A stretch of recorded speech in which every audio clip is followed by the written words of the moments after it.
Welcome to NAHRO's Lame Duck Advocacy webinar. My name is Tess Hembry, and I'm NAHRO's Advocacy Field Coordinator and Legislative Liaison. And I'm John Bohm. I'm Senior Director for Congressional Relations, Field Operations, and Public Affairs.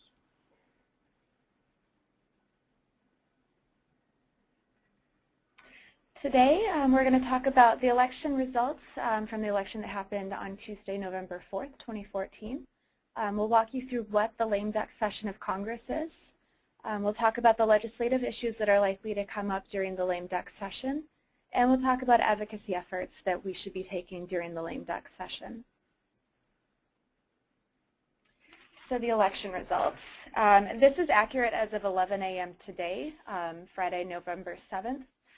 There are still several races that are still undecided, so these numbers will probably change by the time you're viewing this webinar. But as they stand right now, the balance of power in the Senate flipped. In 2015, we will have a Republican-controlled Senate. Right now, there are 52 Republicans and 45 Democrats, which includes 2 independents who caucus with the Democrats. And there are 3 races that are still undecided. And those races right now are Virginia. The incumbent Senator Warner is in a tight race with Republican Ed Gillespie. In Alaska, the incumbent Mark Begich is in a tight race with the Republican Sullivan. And in Louisiana, Louisiana law is a little bit different from other states, and if nobody receives 50% plus 1 vote of the election, then they have to have a runoff. So the incumbent Senator Landrieu will face Republican Representative Cassidy in a runoff election on Saturday, December 6th. So 3 races still to be decided, but that won't change the balance of power in the Senate, even if all Democrats win those races. So regardless, we're looking at a Republican-controlled Senate. And so far, it's been a net gain of 7 seats for Republicans. And the main takeaway from the Republicans controlling the Senate is that they also will take over the chairman and leadership of committees that control issues surrounding housing and community development. So they'll be the ones who are making those decisions. Looking at the House, it was a little less dramatic of an election in the House. Republicans retained control. So far, there are 243 Republicans and 181 Democrats, with 11 races still undecided. And so far, it's been a net gain of 12 seats for Republicans. And in 2015, the committees will still be controlled by Republicans. So it'll be similar leadership and similar priorities as we saw in 2014 in the House committees. So the specific impact that the election has on committees that we follow here at NAHRO that have jurisdiction over housing and community development issues, we focus specifically on 2 committees: the Appropriations Committee that decides spending and how much money HUD programs get, and we focus on the Banking, Housing and Urban Affairs Committee in the Senate that has jurisdiction over deciding policy direction for the programs. They're called authorizing versus appropriations. So the election had a pretty big impact on both Senate committees. The combination of retirements and losses will have some pretty big changes next year for us with those committees. So to focus on appropriations first, there will be as many as 5 appropriators leaving the Appropriations Committee. We know for certain that Senator Harkin from Iowa, Senator Tim Johnson from South Dakota, and Senator Mark Pryor from Arkansas will be departing the Appropriations Committee either because of losses or retirements. And Senator Landrieu and Senator Begich may also be leaving the committee because their races are still too close to call, or there'll be a runoff election. So in total, we may see as many as 5 appropriators leaving, which is a pretty big deal for appropriations because the Senate committees are pretty small. And we'll see, regardless, we'll see new leadership on the subcommittees. So right now, we have the Transportation, Housing, and Urban Development Subcommittee is chaired by Senator Murray from Washington State, and the ranking member right now is Senator Susan Collins from Maine. So in the 114th Congress starting in January, Senator Collins will have the opportunity to take the chair position at THUD, and we're uncertain who the ranking member would be for that committee. And we'll also see 3 spots on that subcommittee open up because Harkin, Johnson, and Pryor were all a part of the THUD subcommittee. So we're going to see a lot of changes coming for THUD. Looking at the banking committee, there's also 5 members that will be gone, or 4 members for certain that will be gone, and 1 race that's still undecided. The banking chair, Senator Johnson from South Dakota, is retiring, so we'll have new leadership in the Democrats. Somebody else will be a ranking member. Senator Warner's race is still undecided. Senator Kay Hagan lost her re-election. And on the Republican side, Senator Johans from Nebraska and Senator Coburn from Oklahoma are both retiring. So that opens up a lot of spots on the banking committee. And we'll see new leadership for the ranking committee as well. So lots of changes there. In the House, just because the election didn't have as many losses or retirements, we won't see quite as many changes, with the exception of THUD. The THUD subcommittee has several people retiring. Chairman Latham and ranking member Ed Pasteur are both retiring. So we will see entirely new leadership for the THUD subcommittee in the House. And then on top of that, Representative Wolf from Virginia is also retiring.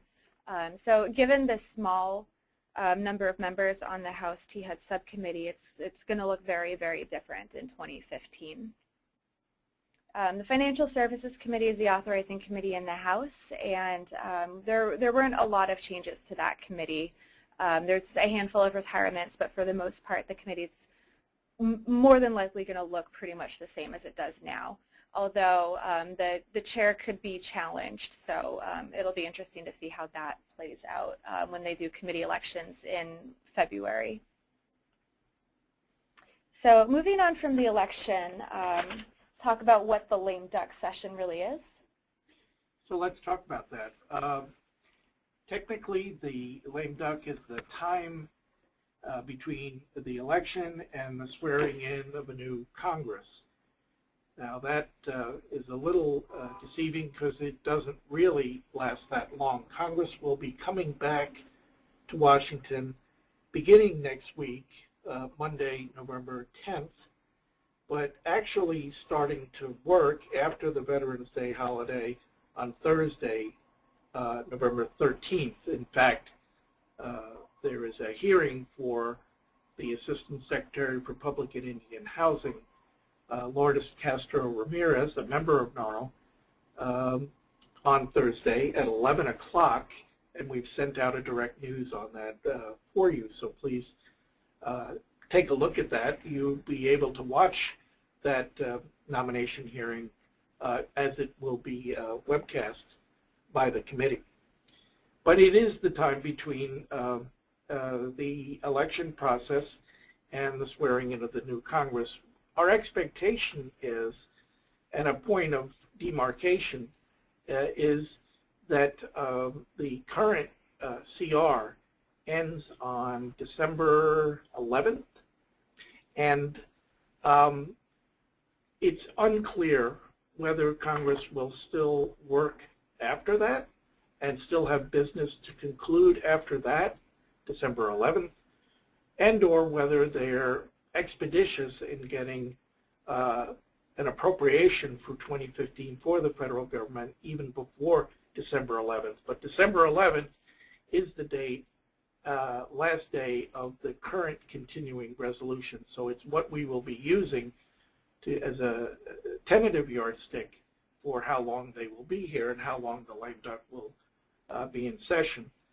It's out with the old and in with the new. The old 113th Congress will be coming back to Washington to finish their work, including those people who lost and those who are retiring. It's a final hurrah for them and for their work here in Washington. They'll attempt to finish legislative priorities that are really hanging fire and are major in their impact overall. The most important of these to us certainly being the appropriation for 2015 and passing a final 2015 appropriation bill as an omnibus spending bill. But we shouldn't expect the smaller things that are very meaningful to us in terms of legislative priorities and actions.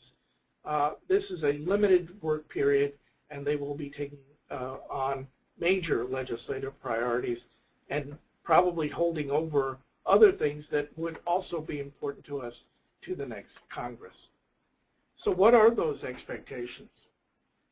For us, the 2015 appropriation, getting past a CR and passing a permanent 2015 bill is the most important priority. Congress worked on this this past summer, but failed to reach agreement on a bill, largely due to an impasse in the Senate over a mini-bus, as it's called, which included our bill, the Transportation HUD bill. So there was no final vote in the Senate, the full Senate. The House did pass their bill, but again, there was an impasse of larger proportions about moving a bill forward or moving our bill forward, which is why we wound up with it, once again, another CR. So we'll be working hard to get that bill across the line, and we'll be looking for your help and support in that. We also will be looking at tax extenders, tax provisions that have expired. One of them, and the most important one to us, affects the 9% and the 4% rates for the low-income housing tax credit. We need a 1-year or 2-year extension to keep those rates in place. They expired about a year ago, and we've been floating since then. And we need to not only extend the 9% and 4% rates so there's certainty in the market, but we also need to make those rates permanent. And that's a larger challenge for us in the next Congress. But we need a tax extenders bill to keep that rate those rates in place, and we'll be working hard on that. And the last will be nominations, and we'll be keeping tabs on this. And I mentioned already the hearing before the Senate Banking Committee for Lourdes Castro Ramirez, who has been nominated by the President to be the Assistant Secretary for Public and Indian Housing.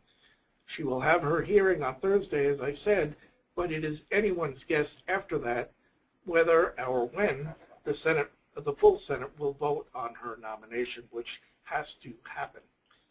We're hoping that this moves quickly and that she is enabled through that vote to begin her work at HUD, but right now she's the nominee, and we have an acting Assistant Secretary for Public and Indian Housing. We have a letter that we are sending up on Monday, the 10th, to urge Congress, urge the Senate, that is, to move quickly on nominations, particularly this one, and a note of support for Lourdes's, the adoption of Lourdes's nomination. But you may be wondering, okay, what has been happening, or what has NAHRO been doing all these weeks prior to the election? And I'll tell you, we've been busy. We have been working to try to advance our priorities and our concerns with respect to a final appropriation for 2015, and we've met principally with staff from the House and the Senate and the principal staff on THUD subcommittee to make our priorities and our concerns known. We've also continued to work on the flat rent issue, the flat rent situation affecting many of you. We've been watching legislation on this issue. We're hopeful that we can, in some measure, resolve some of the complications that are brought about by the change in the 2014 appropriation bill, which changed the flat rent rate to 80% of FMR.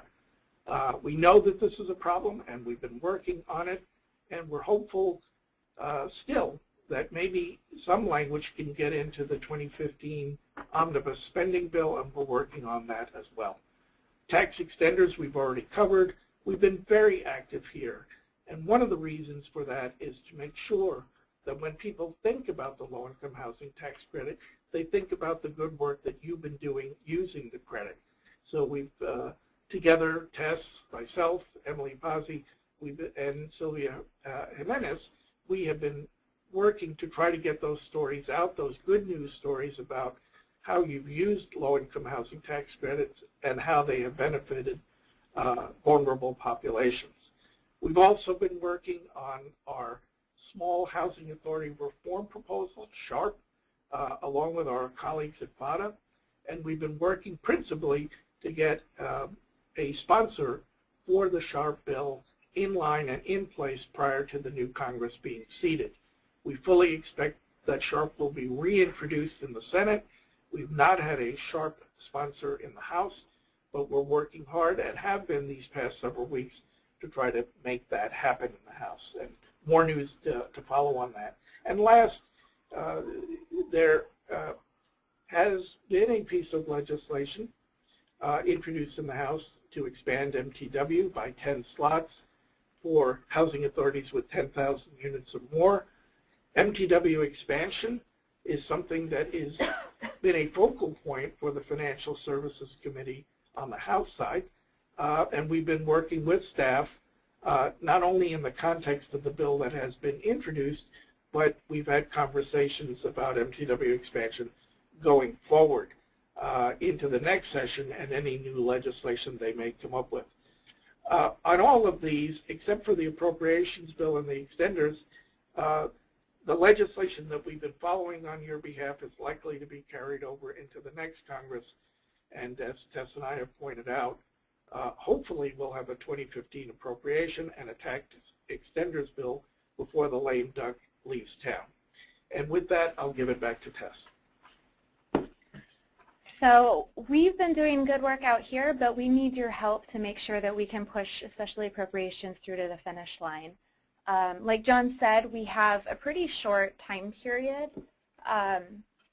between now and the end of the lame duck session, and our understanding is from appropriations staff that that we have basically until Thanksgiving to advocate for an omnibus bill. So with that in mind, we've put together a calendar of advocacy actions that we're hoping that you guys will help us take the week before Thanksgiving. And we will provide all of the resources that you need to do this on NAHRO's advocacy website. So we'll give you the link to that in a little bit. But our calendar right now starts on Tuesday, November 18th through Thursday, November 20th.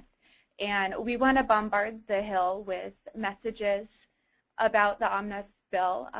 We want the Congress to approve an omnibus, full-year omnibus bill with the Transportation, Housing, and Urban Development bill within it at the Senate levels. It's a simple message, and we want to get that up there starting on Tuesday, November 18th with a call-in day.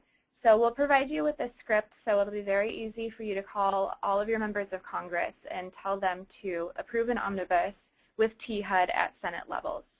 So if you need more resources for that, look to NAHRO's website, and we'll make sure that that's available to you. On Wednesday, November 19th, it's Action Alert Day. So that's when we're asking you to go to NAHRO's Advocacy Action Center and send a pre-drafted letter to your members of Congress urging them to approve an omnibus bill with THUD included at Senate levels.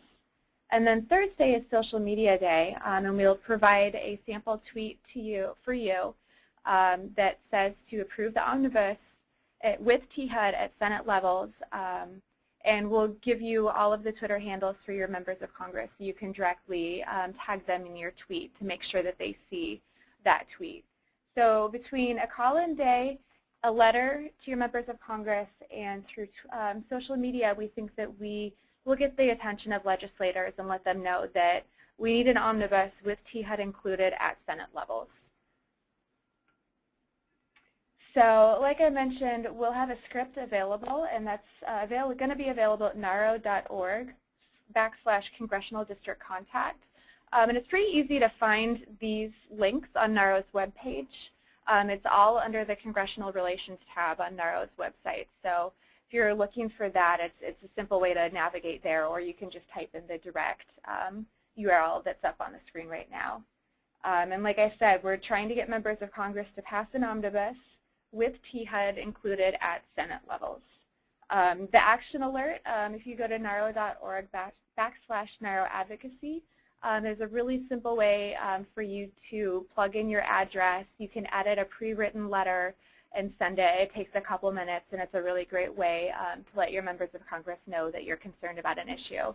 And even though it's a form letter, I know how you feel getting a form letter back from them, but you do notice that a form letter comes to you in your email. And similarly, members of Congress, their staff notice when they're getting a lot of the same letter. So it may feel like it's not worth your time, but we hear frequently from staff and members of Congress that they got bombarded with this letter, or they keep getting letters about a certain issue. So it makes a difference, even though all you're getting back is a form letter usually. And then finally, tweeting at your members of Congress is a really, really great way to get their attention quickly. And they do notice when they're contacted through social media by constituents. So we'll have a sample tweet available for you using the hashtag #FundHousingNow.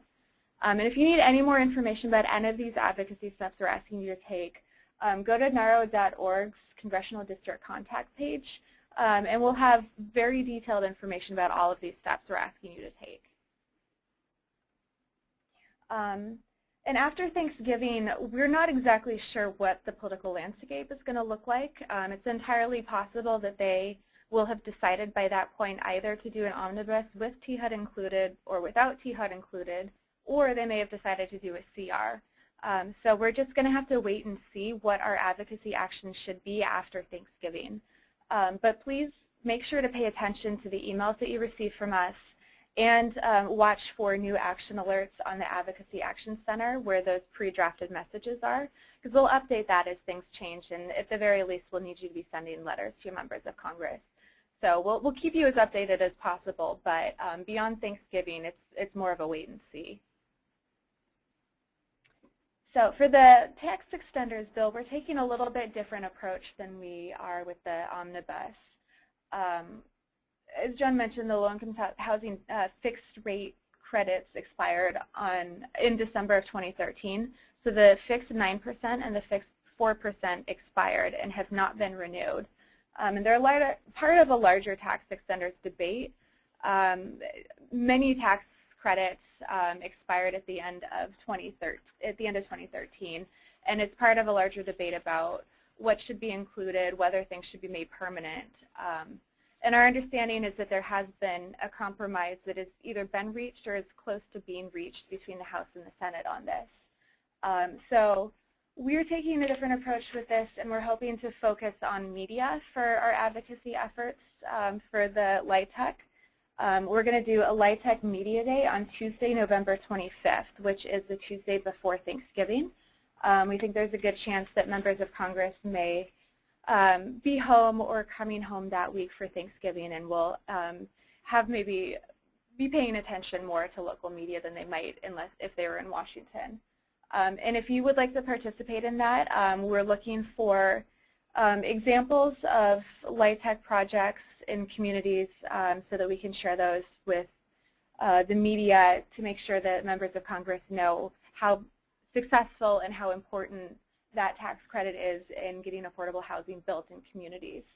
And we're aiming for that on Tuesday, November 25th. And if you're interested in participating, please contact myself or Emily. We've got the contact information up there on the screen.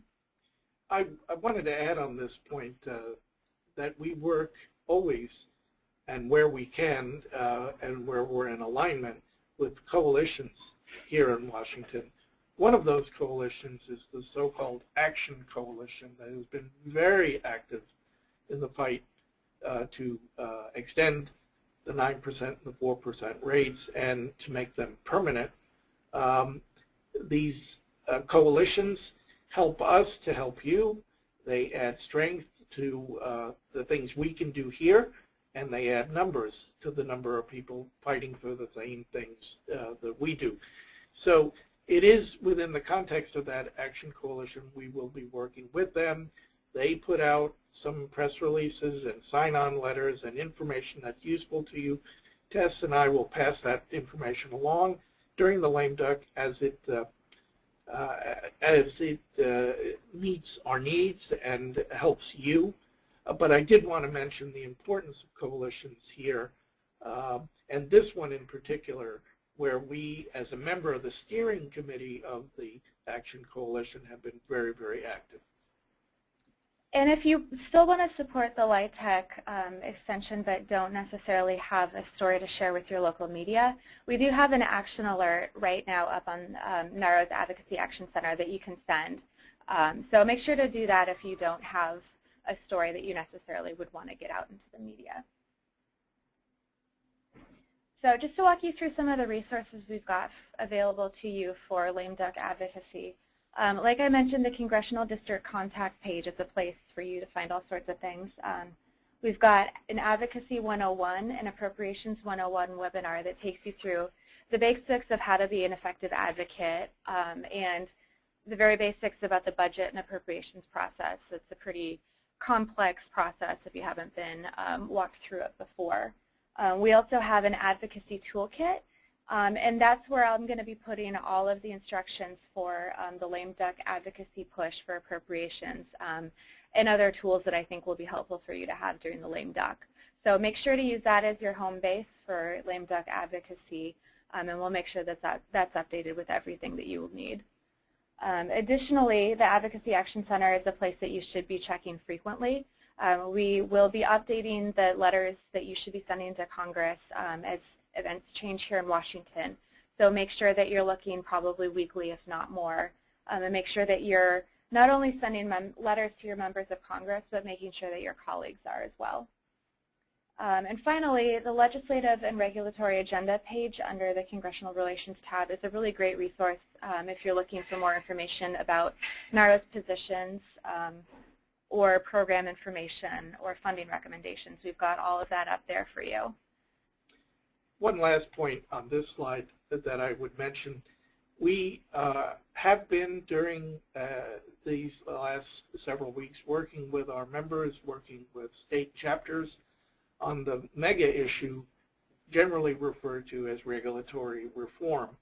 This effort brings us in close working contact with our colleagues in our policy shop who follow HUD regulations and notices and advisories quite diligently on your behalf every day. But we have taken the fight for responsible regulatory reform to Capitol Hill and have been working for well over a year with members of Congress to better educate and inform them about the importance of regulatory reform and to, in a sense, give them enough information so they can add their voice at HUD to expedite long overdue regulatory reforms. I want to thank all of those who have been involved in this work to date. We have 11 states that are working together quite well on this, and we are planning an action on Capitol Hill in the first quarter of next year to better educate and inform members and their staff of the importance of regulatory reform. Our Housing Committee, while this is all going on, is updating a letter to HUD that will catalog NAHRO's list of important and necessary regulatory reforms. Be on the lookout for that. This is not something just for the lame duck, although we will continue our work during the lame duck on regulatory reform. This is a next year issue and a next Congress issue, but it shows the nexus of the kind of work that we can do between Capitol Hill and HUD on your behalf. And I wanted to throw that in before we ended the webinar. Another resource that you have is us. If you need anything from us, have questions about the process, have questions about what's going on, please don't hesitate to contact us via email or on the phone. We're here for you, and we're always available if you need anything. Finally, make sure to pay attention because, like we mentioned, things are going to move very, very quickly, and the lame duck session is relatively short. So we'll do our part to make sure that you have the information that you need as events happen, but make sure that you're paying attention to the emails and things that come in from NAHRO and that you're taking action when it's appropriate. Most importantly, though, thank you very, very, very much for all of your hard work. We know that you guys have really great relationships with your members of Congress and really make a huge difference for us here in Washington. We hear frequently from offices that you guys are doing your job, and we really appreciate it. Thank you for all you're doing, and thank you especially for the work on behalf of vulnerable populations in this country who need decent, safe, and affordable housing in quality neighborhoods. Thank you for all that work and for joining us on this webinar today. Please contact us if we can be helpful.